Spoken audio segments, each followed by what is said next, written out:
साथियों नमस्कार। एक बार फिर हमारे चैनल पर आपका स्वागत है, अभिनंदन है। मित्रों, आज हम संधि भाग 11 पर बात करेंगे। हमने गत वीडियो में व्यंजन संधि के जो आधारभूत बातें थी उन पर डिस्कस किया था। आज हम संधि जो व्यंजन संधि है उसके एक एक नियम पर बात करेंगे। सबसे पहले जो महत्वपूर्ण नियम है जिसमें बहुत सारी शब्दावली शामिल है उस पर बात करेंगे। तो हम बात को शुरू करते हैं। पहला नियम, जिस प्रकार हमने स्वर संधि पर बात की थी तो स्वर संधि के तो अलग अलग नाम थे। व्यंजन संधि में इस प्रकार के नामों की चर्चा नहीं है। हम यहाँ नियम के तहत बात करेंगे। जैसे स्वर संधि में तो गुण संधि, वृद्धि संधि, इस प्रकार की संधि थी। यहाँ एक नियम, दो नियम, तीन नियम, ऐसे बात करेंगे। यह बात इसलिए ज़रूरी है क्योंकि हमारी जो व्यंजन संधि है वह संस्कृत की परंपरा से भिन्न है। वहाँ सूत्र की दृष्टि से संधि के नियम कायदे बने होते हैं, उनका हमारे यहाँ महत्व नहीं है। हम उससे समझ भी नहीं सकते क्योंकि हम संस्कृत की परंपरा के लोग नहीं होते हैं। तो हमारी भाषा हिंदी है और हिंदी के नियम कायदे से विज्ञ होते हैं। इसलिए हम यहाँ जो भी व्यंजन संधि की बात करेंगे उसमें एक नियम, दो नियम, तीन नियम, ऐसे नियमों के से बात करेंगे। और सबसे बड़ी जो बात है व्यंजन संधि की वह यह है कि उसमें अगर आपको नियम याद नहीं भी रहते हैं तो भी आप आसानी से संधि कर सकते हैं, क्योंकि हम इतने उदाहरण आपको बता देंगे और उन उदाहरणों के साथ आपको मित्रवत व्यवहार कर देंगे ताकि आप किसी भी सवाल का, किसी भी उदाहरण को आसानी से उसका संधि विच्छेद भी कर सकेंगे और उसकी संधि भी कर सकेंगे। तो हमें कोई इसके जाल में नहीं उलझना है, कोई अपने सर पर इसका बोझ नहीं रखना है कि व्यंजन संधि ये है वो है। व्यंजन संधि बहुत प्राकृतिक संधि है और जो नेचुरली हो रहा है उसे हमें देखना है और थोड़ी सी हमें बारीक नज़र रखनी है। आप बारीक नज़र रखेंगे, पूरा ध्यान देंगे तो यह संधि बहुत आसानी से हो जाएगी। तो जो पहला नियम क्या है कि मान लो जो प्रथम शब्द है उसका अंतिम वर्ण है, ये अघोष हो। ध्यान देना, अघोष।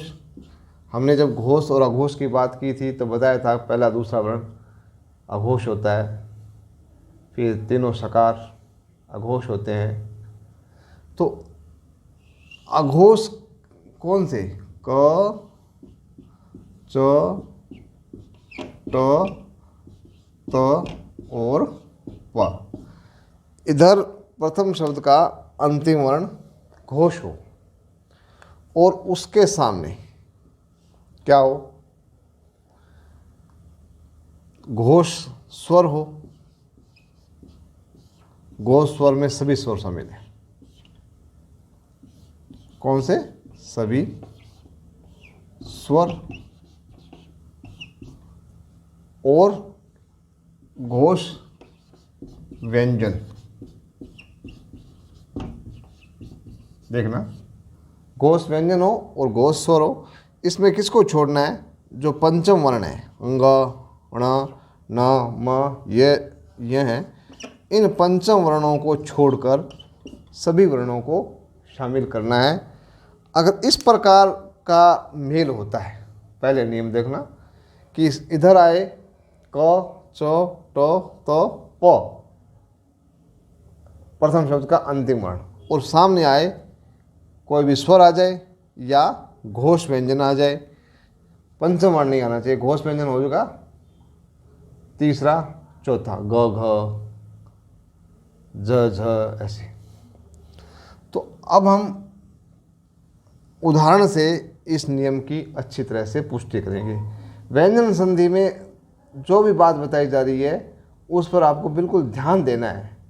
और अगर मेरे साथ आप ध्यान से चलोगे तो सारे वीडियो देखोगे तो आप व्यंजन संधि की बिल्कुल अच्छी तरह से समझ बना लोगे, किसी प्रकार की कोई उलझन नहीं रहेगी।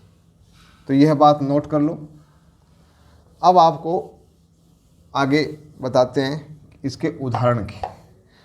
आप ये देखना कि जैसे मैंने अभी जिक्र किया क च ट त प, तो इसमें जो अधिकांश शब्दावली है उसका क्रम है। तो अधिक से अधिक शब्दावली तो है जिसमें अंत में त आता है, प्रथम शब्द के अंतिम वर्ण में, और उसके बाद में है क वाले उदाहरण, उसके बाद में है ये ट वाले उदाहरण, और उसके बाद में है प वाले उदाहरण, और सबसे कम उदाहरण है च वाले। ये ध्यान रखना। ज़्यादा उदाहरण किसके है? त में, दूसरे नंबर क, तीसरा नंबर ट, चौथा नंबर प, और पांचवा नंबर 2-3 उदाहरण मिलते हैं। तो हम पहले त वाले उदाहरण देखते हैं कि इसमें कौन कौन से शब्द आएंगे और कैसे इसकी संधि होगी। तो इसमें क्या है कि यहाँ जो विकार है वो किस पे होगा? अंतिम, प्रथम शब्द के अंतिम वर्ण में। ये नोट कर लेना, विकार कहाँ होगा? प्रथम शब्द के अंतिम वर्ण में विकार होगा। प्रथम शब्द के अंतिम वर्ण में विकार होगा, और जो सामने स्वर आएगा या व्यंजन आएगा, कौन सा? अंतिम शब्द का प्रथम वर्ण, वो वैसे के वैसा रहेगा, उसमें किसी प्रकार की कोई तब्दीली नहीं होगी, नो चेंज। ये ध्यान रखना। तो अब आप त वाले उदाहरण देखो। मैं यहाँ श्वेत पट पर उन उदाहरणों का जिक्र करता हूँ, आप ध्यान से उन उदाहरणों को देखेंगे। जैसे कुछ सत, इसमें पहले भी हम जिक्र कर चुके हैं कि सत और सद 2 होते हैं। तो सद कभी भी संधि विच्छेद करेंगे, सद नहीं करना है, सत ही करना है। बृहत और महत, अब इन तीनों से कई शब्द बनते हैं, आप एक एक शब्द बना के देख ले। जैसे सदगुरु, तो ये त किस में बदल जाएगा? द बदल जाएगा। कैसे बदला? कि ये जो ग है, ग कौन सा है? ये घोष रूप है, और त था क्या? अघोष था। तो त है वो अपने घोष रूप में बदलता है। इस संधि में ये विकार होता है। क्या विकार होता है? घोष बनता है। ये ध्यान रखना, नोट कर लेना। इस पहले नियम के अंतर्गत जो पूर्व वर्ण है वो अपने घोष रूप में तब्दील होता है। जैसे ये त द में बदल गया। इसी तरह मान लो यहाँ सत धन आचार हो, तो क्या बनेगा? ये तो द बन ही जाएगा। फिर मैंने कहा था सामने वाला वो वैसा वैसा रहेगा, तो यहाँ मिलेगा तो सदा बन जाएगा। ये 4 बन गया। ये सदाचार। ऐसे ऐसे ही संधि होती है। अब आप ऐसे कई उदाहरण कर सकते हैं, ये आप पर है। जितने उदाहरण करोगे उतनी ही संधि की समझ अच्छी होगी। अब बृहत, इसके आगे आकार लगा दो, तो क्या बनेगा? बृहदाकार।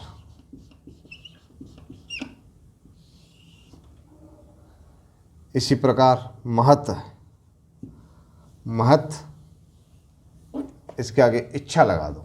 मैं एक एक उदाहरण बता रहा हूँ, उदाहरण इसके बहुत बन सकते हैं। तो अब क्या बनेगा? तय का द हो जाएगा, ई इसके साथ मिलेगी, तो ये महद इच्छा हो जाएगी। इसी प्रकार मैं अभी जिन जिन के पीछे, मैं उन सभी को यहाँ लिख दूंगा जो पूर्व में प्रयुक्त होते हैं। अभी महत लिखा, अब चित्त, चित्त कहते हैं चेतना को। भगवत और जगत, तो इसके आगे अगर अणु लगाते हैं तो चिदणु बन जाता है। आकार लगा देते हैं चिदाकार बन जाता है। आकाश लगा देते हैं तो चिदाकाश बन जाता है। इसके आगे गीता लगाते हैं तो भगवत गीता बन जाता है। इसके आगे ईश लगा देते हैं तो ये जगदीश बन जाता है।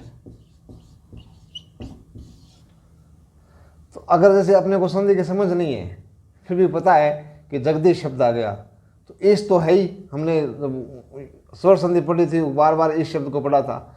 इसके आगे जगत लगाना है। अब हम दूसरे उदाहरण देखते हैं।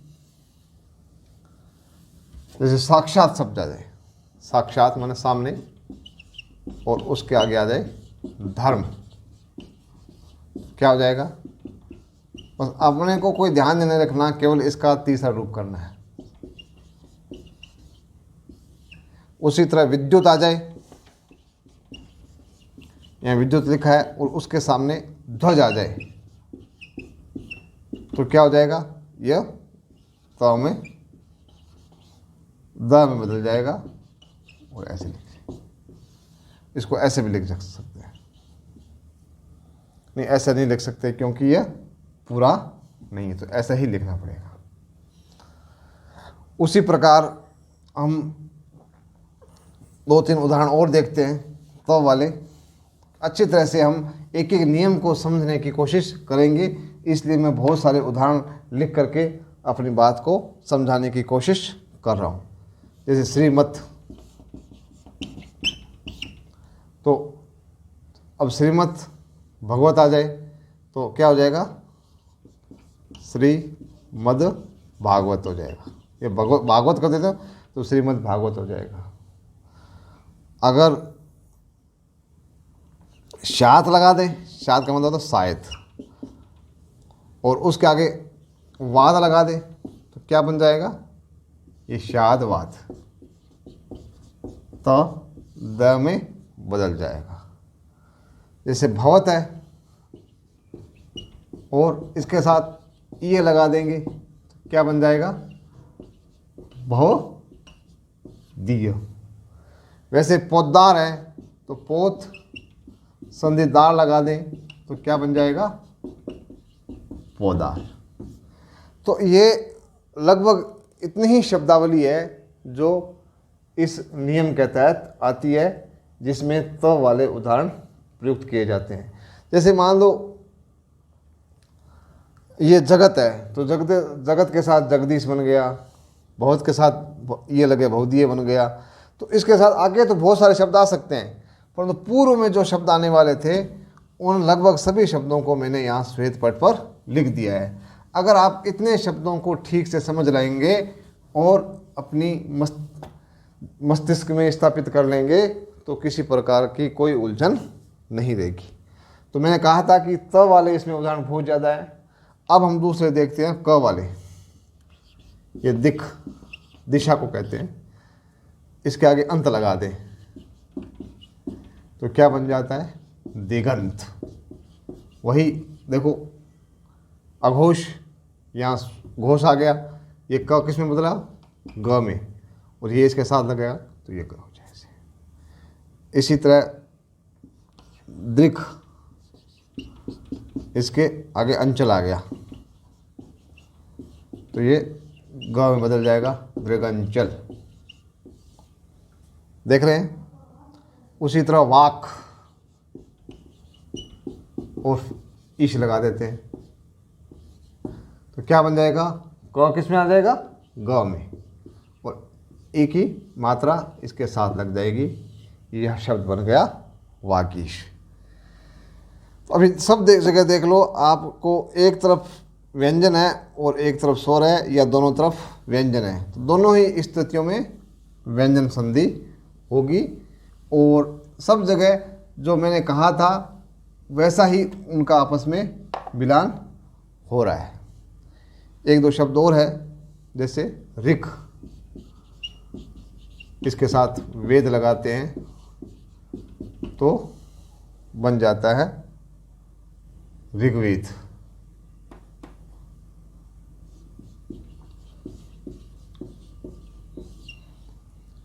इसी प्रकार वणिक, यहाँ यात्रा कर दे, वणिया को कहते हैं वणिक, तो वणिक यात्रा हो जाएगा। तो हमने देखा कि एक और उदाहरण देख लें, प्राक।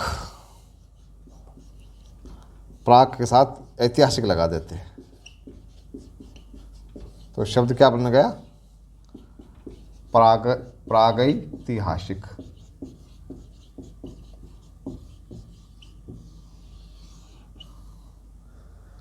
इसी तरह एक शब्द है सम्यक, जो सम्यक ज्ञान, सम्यक दृष्टि, तो इसके आगे दर्शन लगा देते हैं तो क्या बदलाव होगा आप स्वयं देख सकते हैं, यहाँ को ग में बदल जाएगा।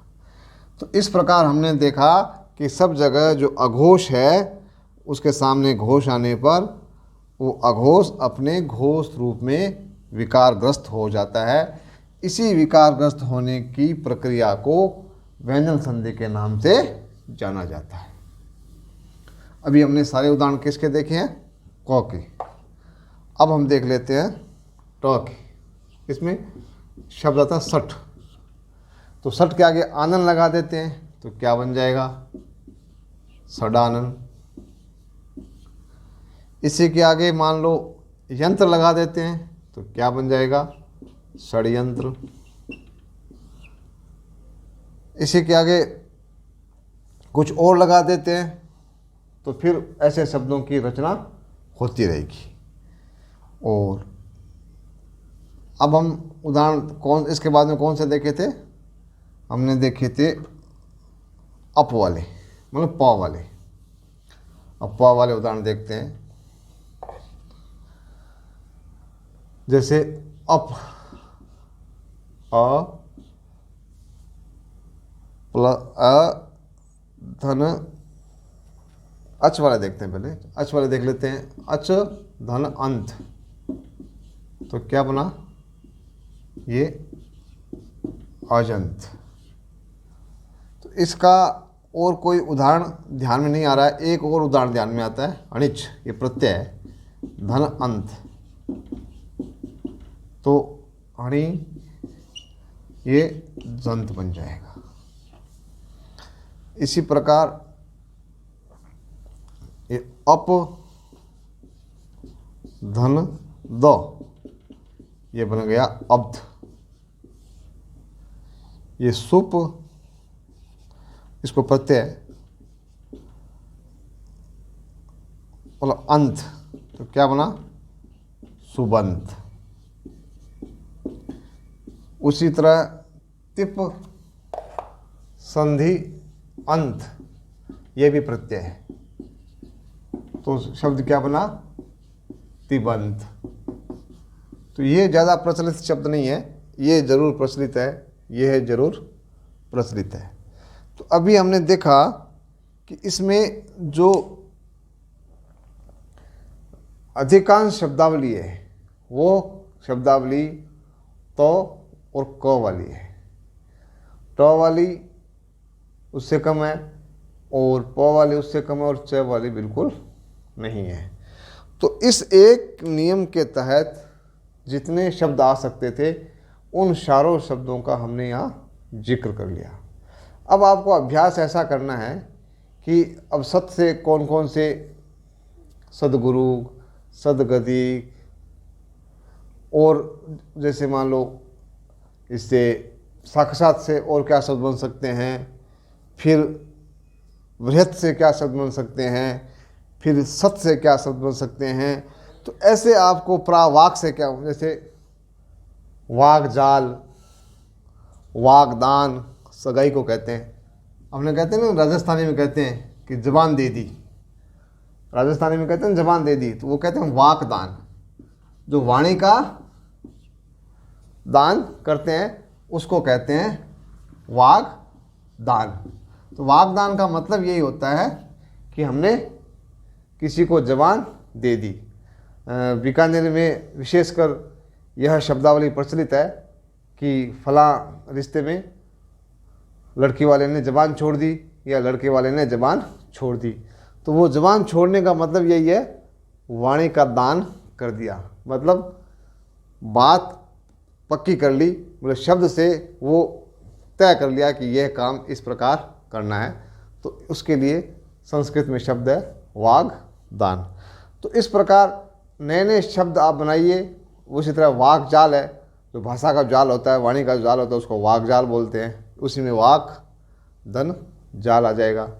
तो ऐसे शब्द और आप बनाइए, जितने अधिक बना सकते हैं। कोई आपके पास पाठ्य पुस्तक में से कोई शब्द उठा लीजिए, समाचार पत्र में से उठा लीजिए, तो वहाँ से शब्द उठा करके आप अपनी बात को सबके समक्ष रखिए।